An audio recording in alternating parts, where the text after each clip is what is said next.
What up, Long Beach? Welcome back to the 562.org. It's Tyler, and this boys lacrosse video is brought to you by Naples Rib Company, once again open for indoor dining. We're at Long Beach Poly for some school history, the first time ever that the Jackrabbits are playing in a postseason game in lacrosse. The Jackrabbits are visiting University High, the Trojans out of Irvine. So Jackrabbits looking to make some history here and win their first ever lacrosse playoff game. Let's get right to the action. Uni strikes first. Colin Nguyen going to put the visitors on the board less than 2 minutes into the game. So you're thinking, uh-oh, visitors coming in making a statement. Probably going to have to figure it out. But boy, did they have an answer. Gavin Cuellar dumps it into Griffin Jeanette, who turns and scores. It took almost 7 minutes for the Rabbits to find the scoreboard, but the attack was just getting going. Cuellar and Jeanette, a big part of it. Then Jason O'Toole uncorks one to put the Jackrabbits on top. O'Toole had a first half hat trick, and Poly would not relinquish that lead. Far from it, dude. They had plenty more work to do. This pass finds its way to Noodles, and he dumps it from the pot to the strainer to make it 3-1 Jackrabbits after the first quarter. So Poly still, it's still a tight one, but the Jackrabbits finding their footing, and it carried over into the second.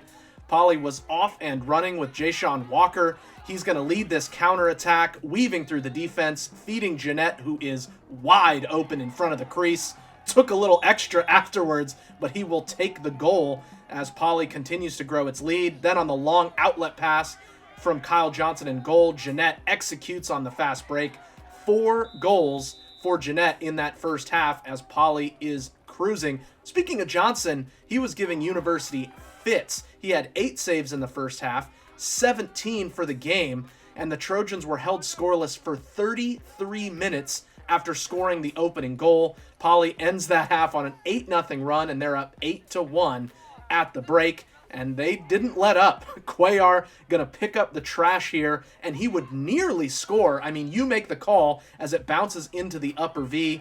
Gavin thought he should have had a goal, but it wouldn't happen. That's okay. Second and third quarters were like dorm room living. It was all on University property. Jackrabbits with Walker getting his first goal, then set him up and knock him down as he bounces that one in there.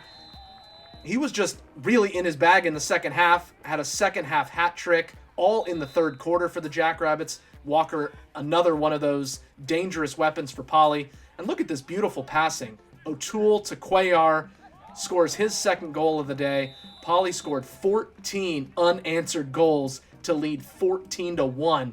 Woo! Then Cannon Carrillo, great pass to Jeanette, who scores there. Jeanette gonna celebrate. I mean, he was really just celebrating Drake getting Artist of the Decade. 666. 66 had 6 goals for Poly, who will officially celebrate their first lacrosse victory here in the playoffs.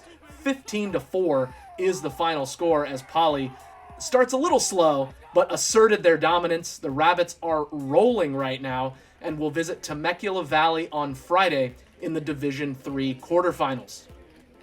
We want to thank all of our sponsors, including Ocean Law Center, for their support of local sports coverage. We're excited to be able to cover some lacrosse playoffs for the first time, and if you're interested to see how the Jackrabbits do in the rest of their playoff run, you know there's only one place to be, and it's right here at the 562.